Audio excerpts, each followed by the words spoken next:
Buenas tardes a todos ustedes. Mi nombre es Santiago Giraldo Ríos. Soy estudiante del programa de enfermería de la Universidad de Caldas y en la tarde de hoy deseo presentarles el resultado del trabajo en el cual he participado como coautor.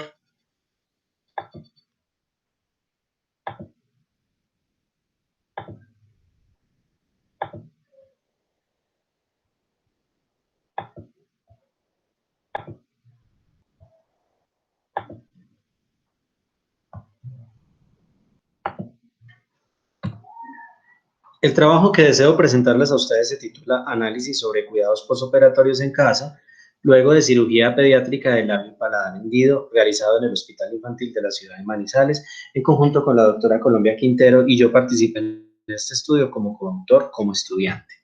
Este es el contenido que estaremos analizando. Un mensaje para llevar a casa y con el cual yo quiero iniciar es que nosotros normalmente hablamos de niños con labio leporino y así nos referimos cuando vemos alguna alteración o malformación en la cavidad bucal o en la boca de los niños. Pues bien, algo que vamos a aprender hoy, un mensaje para llevar a casa es que este término es incorrecto porque el leporino viene de lepos, liebre, y rino, boca, es decir, niños con boca de liebre. Y sabemos que en este caso, o niños con labios de liebre, a ningún padre o cuidador le gustaría que se refirieran a su hijo así. Entonces, por supuesto, ese es un consenso que desde hace algunos años los cirujanos plásticos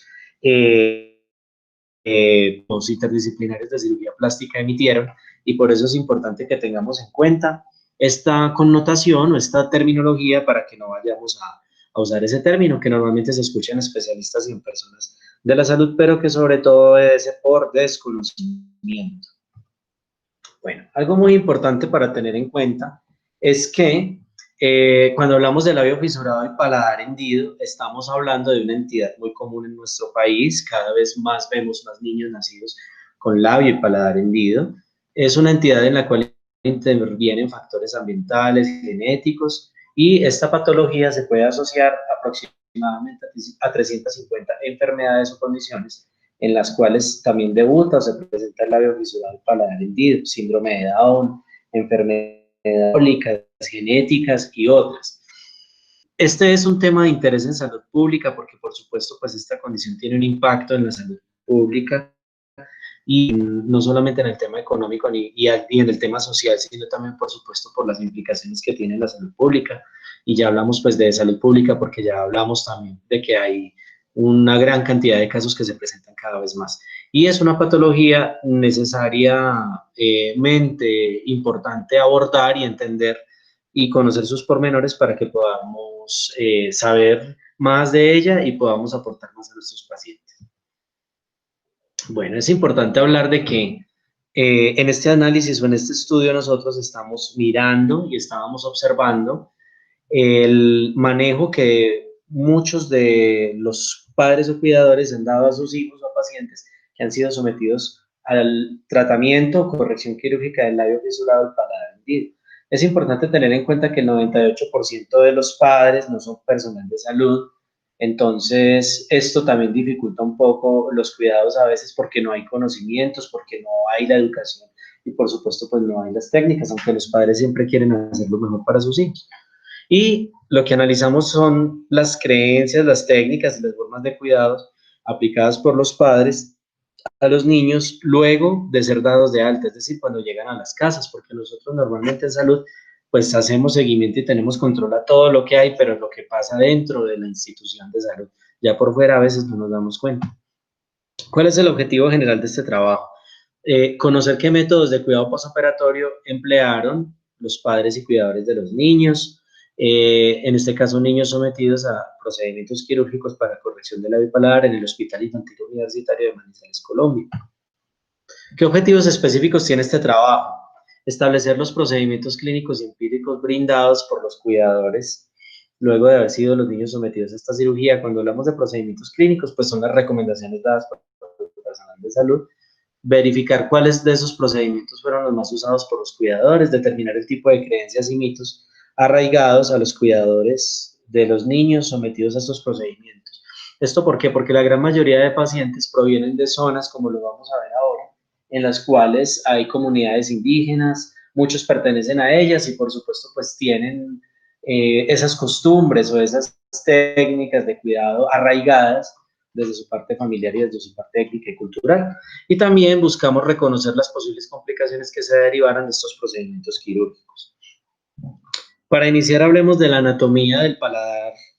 que es nuestra estructura en la cual nos vamos a enfocar para este análisis. Pues bien, el paladar se encuentra, o la cavidad bucal está compuesta, en este caso, estamos observando el paladar primario y paladar secundario, paladar blando, paladar duro, que así lo podríamos entender también, o paladar duro y blando.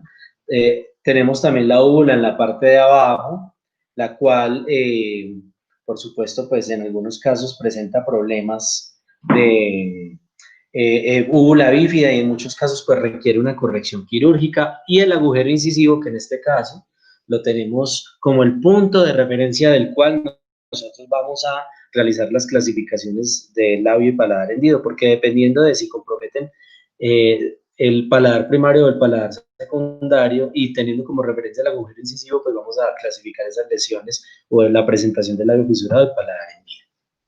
Bueno, esta es una gráfica entre las muchas que existen para clasificar el labio paladar hendido. Vemos en la parte de arriba una imagen en la cual hay un paladar duro, un paladar blando y un labio íntegro, pero en la parte de la mitad vemos unas imágenes en las cuales encontramos como el labio fisurado y el paladar hendido se puede presentar unilateral, es decir, comprometer un solo lado del paladar duro, paladar blando y también piso nasal. Y también se puede presentar, como en las imágenes que están en la parte de abajo lo pueden ver, bilateral, en el cual puede haber compromiso de ambos lados del paladar duro, paladar blando, pero también comprometer ambas fosas nasales o pisos nasales. En este caso podemos hablar de que puede ser grado 1, grado 2, grado 3 o grado 4, dependiendo del compromiso que haya. Por ejemplo, en la imagen de arriba vemos que grado 1 puede ser, por ejemplo, la imagen A, la imagen B, grado 2 podría ser la C, y grado 3 o 4 unilateral podría ser la imagen D. Y en el caso de que sea bilateral, podríamos hablar de que es grado 1, grado 2, como está en la imagen E y F, grado 3 en el caso de la imagen G, y la H, que correspondería al grado 4, en este caso bilateral. Bueno, hay que tener en cuenta que el labio fisurado y paladar hendido es una condición que se presenta muy frecuentemente. Por cada 800 niños nacidos vivos, uno de ellos nace con esta condición. Es una condición muy escasa en los pacientes de raza negra o caucásicos o de origen mongólico, es decir, de esa zona de Asia, pero en el suroeste asiático, analizando otros países, encontramos que la proporción cambia y es más frecuente, y se presenta que en cada 250, se presenta en 250, por cada 250 niños nacidos vivos, uno de ellos la presenta, es decir, la proporción es mucho más alta que acá y puede estar relacionada con factores ambientales, pero también genéticos. Las causas de etiología de esta condición, un 10% corresponden a factores ambientales, otro 10% a factores genéticos, otro 80% es multifactorial, es decir, factores que se desconocen, como pueden ser medicamentos o que la mamá no se había cuidado. En el caso de que los padres estén sanos y el primer niño nazca con labio fisurado y paladar hendido, la probabilidad de que el siguiente nazca con esta condición es de 3 a 5%. Si ya hay dos niños afectados de una pareja sana, el riesgo para el tercero sería de 9%. Y si el padre del hijo está afectado por esta condición, o la madre en este caso, una probabilidad sería de un 12% para que el siguiente también la presente. Es decir, a mayor número de casos en la familia o en los individuos de ese grupo familiar, mayor posibilidades hay de que se presente esta condición. Bueno, como metodología, nosotros usamos como instrumento para recolectar todos estos datos esta ficha o encuesta, en la cual consignamos los datos que se le pedían al cuidador o al padre del paciente, y se pedían unos datos muy puntuales relacionados con todo el proceso postoperatorio del último procedimiento quirúrgico que se le haya realizado. ¿Cuáles fueron los pacientes que nosotros incluimos en este estudio? Fueron un total de 31 pacientes provenientes de Manizales, de varios municipios de Caldas, pero también uno de Risaralda, pacientes de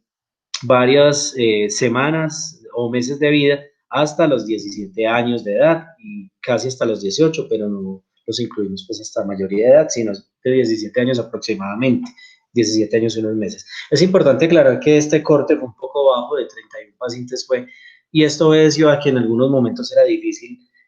acercarse a los pacientes, porque a veces no iban a obtener contacto con ellos, no iban a las consultas, cancelaban las citas, o también porque muchas veces por ser de otras ciudades tenían que viajar y el tiempo no les daba y debían salir muy rápido de la clínica. Entonces esos minutos que necesitábamos para la consulta o para la encuesta no nos podían dar en algunos casos. Bueno, ¿qué encontramos nosotros como datos o como resultados? Encontramos que la gran mayoría de pacientes con sus lesiones de labio y paladar estaban clasificadas en grado 3, tanto en niños como en niñas. Grado 4 le seguían y bilateral también algunos, y grado 2, por supuesto. En grado 1, o sea, con compromiso solamente del labio o paladar, en forma leve, no encontramos pacientes dentro de los que se analizaron. ¿Qué tipo de procedimientos se le realizaron a los pacientes? Tuvimos en cuenta, como les decía, el último procedimiento que se les había realizado y la mayoría tenían compromiso del labio, otros se les hizo corrección del labio, se les hizo corrección de paladar, a otros labio y paladar, luego a otros se les hizo faringoplastia, es decir, usando colgajos para corregir esos problemas de paladar hendido, y a otros se les hizo corrección de fístula. Es de aclarar que la fístula es una comunicación que se presenta entre la cavidad bucal y entre la cavidad nasal, y que el principal indicador o el principal signo clínico es que el paciente refiere que cuando toma líquido, el líquido se le va a la nariz. Esto puede pasar antes de corregir quirúrgicamente un paladar hendido o puede pasar después de ello también. Y de nariz se realizó algunos procedimientos estéticos ya en los pacientes que se estaban acercando a la mayoría de edad, porque usualmente estos procedimientos se dejan para lo último en los pacientes para evitar pues, que el crecimiento genere alguna alteración. ¿Cuántos días estuvieron hospitalizados estos pacientes? Estos pacientes estuvieron hospitalizados aproximadamente un día, es decir, se realizó el procedimiento quirúrgico y al día siguiente se les dio salida, pero a otros se les demoró en la institución hasta 2 o 3 días, lo cual se dio no por la que se hayan presentado complicaciones con el procedimiento quirúrgico, sino porque por razones administrativas o por otras condiciones diferentes al procedimiento quirúrgico, pues debieron estar hospitalizados o internados en la institución. Bueno, luego de la cirugía, ¿cómo fue la alimentación del paciente? Encontramos que en la gran mayoría, la primera semana, como se les había recomendado, solamente dieron dieta licuada, acá donde dice líquidos licuados, o sea, sopas licuadas, todo eso, y la semana siguiente ya se empezaron ambos, o sea, sólidos y licuada. A ninguno se les dio solo sólido, esto fue algo pues también importante que mostró que se adhirieron ellos a las recomendaciones. También se encontró que la mayoría de alimentos que se les brindaron a los pacientes, la gran mayoría recurrieron no solamente a dar lácteos, a dar frutas, a dar cereales, a harinas en una proporción un poco más baja y otros alimentos como golosinas o cualquier otra cosa en una proporción mucho más baja, sino que la gran mayoría recurrieron a las verduras. Y esto lo analizamos pensando o encontrando más exactamente que probablemente, según lo que ellos decían, ellos tienen esta creencia de que las verduras, por lo que los medios de comunicación dicen y se recomienda siempre, son lo más importante para los niños, entonces por eso recurrieron sobre todo a darles muchas verduras. Bueno, ¿qué se analizó dentro de esta encuesta o dentro de esta ficha que se usó como instrumento? Miramos qué recomendaciones médicas siguieron, si las siguieron, se miraron qué tipos de remedios caseros se usaron, qué remedios y cuidados recomendados por un cuidador, por un corrijo, un conocido, o remedios recomendados por un familiar o alguien cercano, y qué prácticas relacionadas con su creencia o religión se implementaron. ¿Qué encontramos nosotros dentro de estos datos que se analizaron? Encontramos que la gran mayoría siguieron recomendaciones médicas, pero también a la vez tuvieron en cuenta los remedios caseros que se recomendaron, remedios y cuidados recomendados por un conocido, siguieron también las recomendaciones en una proporción alta de remedios recomendados por un familiar, lo cual creemos que se relaciona por la gran influencia o fuerza que tiene también muchas veces las abuelas, tienen los tíos, las personas mayores en las familias y sobre todo en nuestra cultura caldense o del eje cafetero, donde las personas mayores, pues por su experiencia, se supone que tienen un mayor conocimiento. Importante e interesante que observamos que la mayoría, aunque provenían de una zona étnica o zona de asentamiento indígena o cultural, no pusieron en práctica esas creencias o técnicas relacionadas con su creencia o con su religión. Bueno, ¿qué conclusiones nosotros pudimos inferir de todos esos datos que analizamos? Que los métodos de cuidado posoperatorio que los padres y cuidadores usaron fueron, en este caso, los métodos clínicos que se recomendaron antes de la alta hospitalaria, limpieza de la cavidad bucal, en este caso decían que usaban agua solamente o el agua con el colgate, vigilar la herida, infección o daños de la sutura. También ellos dicen o expresan que usaron algunas bebidas, es decir, jugatorios con ramas, ungüentos artesanales, en un porcentaje pues también bajo.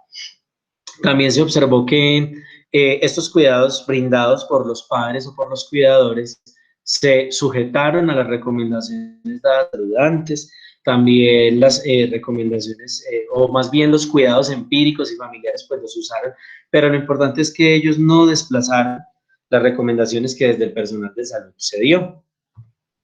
También importante, encontramos nosotros que ellos, a pesar de proceder de zonas étnicas o zonas indígenas o zonas culturales o étnicas, no aplicaron en sus conocimientos o creencias durante el cuidado que se le dio al paciente. Y también que ellos no evidenciaron, de acuerdo a lo que nos decían, pues complicaciones ni alteraciones en el proceso de recuperación del paciente, es decir, no se dañaron las suturas en algún momento, ni hubo infección de sitio operatorio. Ellos seguían la recomendación que se les dio de que si en algún momento el paciente lloraba o el niño quería llorar, lo abrazaran y lo tomaran para evitar que cuando los niños lloran luego de esta cirugía se presenta la disencia de suturas, los músculos de la garganta se tensan y se pueden romper las suturas, pero en este caso esto no pasó. Estas son las referencias bibliográficas y muchas gracias a ustedes por su atención.